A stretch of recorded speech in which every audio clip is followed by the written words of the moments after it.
నమస్తే, welcome to burning topic. ప్రపంచ భౌగోళిక రాజకీయాల్లో పెను మార్పులు సంభవిస్తున్న వేళ భారత్ మరో సంచలన విజయాన్ని నమోదు చేసింది. అగ్రరాజ్యాలకు ధీటుగా ఎదుగుతున్న భారత్ పసిఫిక్ దీవి న్యూజిలాండ్తో చారిత్రక స్వేచ్ఛ వాణిజ్య ఒప్పందాన్ని ఖరారు చేసుకుంది. ముఖ్యంగా భారతీయ ఎగుమతిదారులకు ఇది గోల్డెన్ ఛాన్స్ అని చెప్పాలి. ఇరు దేశాల ఆర్థిక ముఖ చిత్రాన్ని మార్చేయబోతున్న ఈ భారీ డీల్ విశేషాలు ఏంటో తెలుసుకోవాలంటే లెట్స్ వాచ్.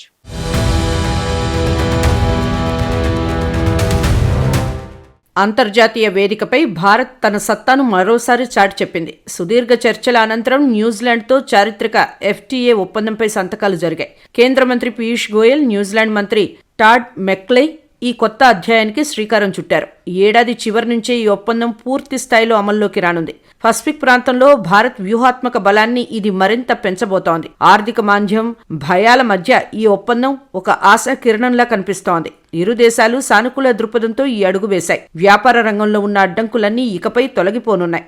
రెండు దేశాల మధ్య స్నేహ బంధం ఇప్పుడు ఆర్థిక బంధంగా రూపాంతరం చెందింది.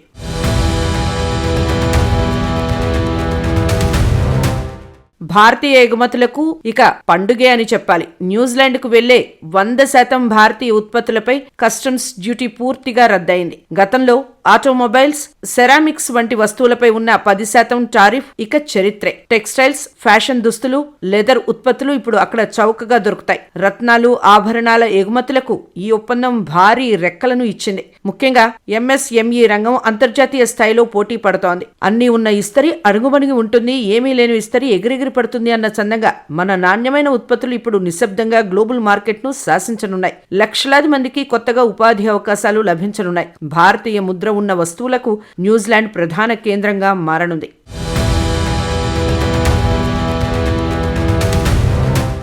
ఈ ఒప్పందం కేవలం ఎగుమతులకే కాదు, దిగుమతులకు కూడా వరంగా మారింది.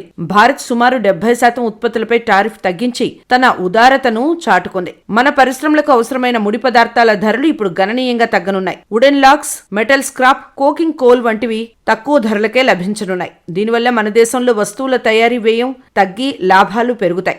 దేశీయ తయారీ రంగం ప్రపంచ స్థాయిలో పోటీ పడేందుకు ఇది ఒక గొప్ప అవకాశం. మన పరిశ్రమల అభివృద్ధికి అవసరమైన ముడి సరుకును ఈ ఒప్పందం అందిస్తుంది. మేక్ ఇన్ ఇండియా నినాదానికి ఈ ఎఫ్టీఏ సరికొత్త బలాన్ని చేకూరుస్తోంది. పారిశ్రామికవేత్తల్లో ఇప్పుడు కొత్త ఉత్సాహం కనిపిస్తోంది.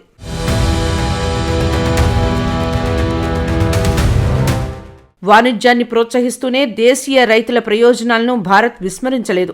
డైరీ, అగ్రికల్చర్ వంటి సున్నితమైన రంగాలకు పటిష్టమైన రక్షణ కల్పించింది. పాలు, పెరుగు, పప్పు ధాన్యాల వంటి వస్తువులపై పన్ను మినహాయింపులు ఇవ్వలేదు. విదేశీ పాల ఉత్పత్తుల వల్ల మన పాడి రైతులు నష్టపోకూడదు అన్నదే ప్రభుత్వ ప్రధాన ఉద్దేశం. అలాగే ఆయుధాలు, అల్యూమినియం వంటి లోహాల విషయంలోనూ పాత టారిఫ్లనే కొనసాగించింది. ఇల్లు కాలి ఒకడేడుస్తుంటే చుట్ట కాల్చుకోవడానికి ఇంకొకడు అడిగినట్టు కాకుండా మన స్వదేశీ అవసరాలను కాపాడుకుంటూనే ఒప్పందం చేసుకున్నాం. చిన్న తరహా పరిశ్రమల మనుగడకు ఎలాంటి ముప్పు రాకుండా జాగ్రత్తలు తీసుకున్నారు. ఇది భారత్ యొక్క సమతుల్య వాణిజ్య విధానానికి నిదర్శనం.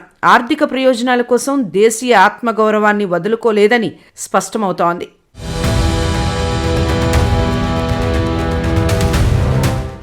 ఈ ఒప్పందంలోని మరో హైలైట్ న్యూజిలాండ్ ప్రకటించిన భారీ పెట్టుబడులు. రాబోయే 15 ఏళ్లలో మన దేశంలో సుమారు $20 బిలియన్ పెట్టుబడులు పెట్టనున్నారు. అంటే దాదాపు 1.88 లక్షల కోట్ల రూపాయలు మన ఆర్థిక వ్యవస్థలోకి రాబోతున్నాయి. పెట్టుబడుల్లో ఏవైనా తేడాలు వస్తే పరిష్కరించుకోవడానికి రీబ్యాలెన్సింగ్ క్లాజ్ కూడా ఉంది.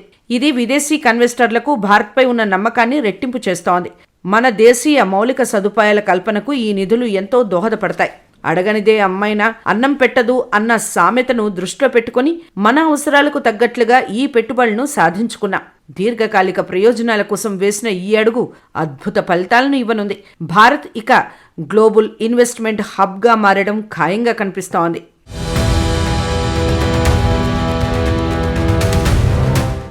వస్తువులే కాదు, మేధో సంపత్తికి కూడా ఈ ఒప్పందం పెద్దపీట వేసింది. ఐటీ, హెల్త్ కేర్, విద్యా రంగాల్లోని భారతీయ నిపుణులకు న్యూజిలాండ్ తలుపులు బార్లా తెరుచుకున్నాయి. వర్క్ వీసాల జారీ ప్రక్రియ ఇకపై మరింత సులభతరం కానుంది. ప్రొఫెషనల్ మొబిలిటీ పెరగటం వల్ల మన ఇంజనీర్లకు ఇక్కడ మంచి డిమాండ్ ఉంటుంది. రెండు దేశాల మధ్య నైపుణ్యం కలిగిన మానవ వనరుల మార్పిడి వేగవంతం కానుంది. మన యువతకు అంతర్జాతీయ స్థాయిలో కెరీర్ నిర్మించుకునే అవకాశం లభించింది. దేశం ముదిరిన ఆశ చావదు అన్నట్లుగా మన నిపుణులు ప్రపంచవ్యాప్తంగా తమ ప్రతిభను చాటేందుకు ఆశగా ఎదురుచూస్తున్నారు. మొత్తానికి ఈ చారిత్రక ఒప్పందం భారత్ న్యూజిలాండ్ బంధంలో ఒక నూతన శకాన్ని ఆవిష్కరించింది. సామాన్యుడి నుంచి వ్యాపారవేత్త వరకు అందరికీ ఇది లాభదాయకమైన పరిణామం. ఈ ఒప్పందం కేవలం అంకెలకు సంబంధించింది మాత్రమే కాదు, పసిఫిక్ ప్రాంతంలో భారత్ యొక్క వ్యూహాత్మక పట్టును పెంచే ఒక మైలురాయి. ద్వైపాక్షిక వాణిజ్యంలో కొత్త శకానికి ఇది ఆరంభం. చిన్న తరహా పరిశ్రమల నుంచి భారీ కార్పొరేట్ సంస్థల వరకు ఈ ఒప్పందం అందరికీ మేలు చేకూర్చేలా రూపొందించబడింది.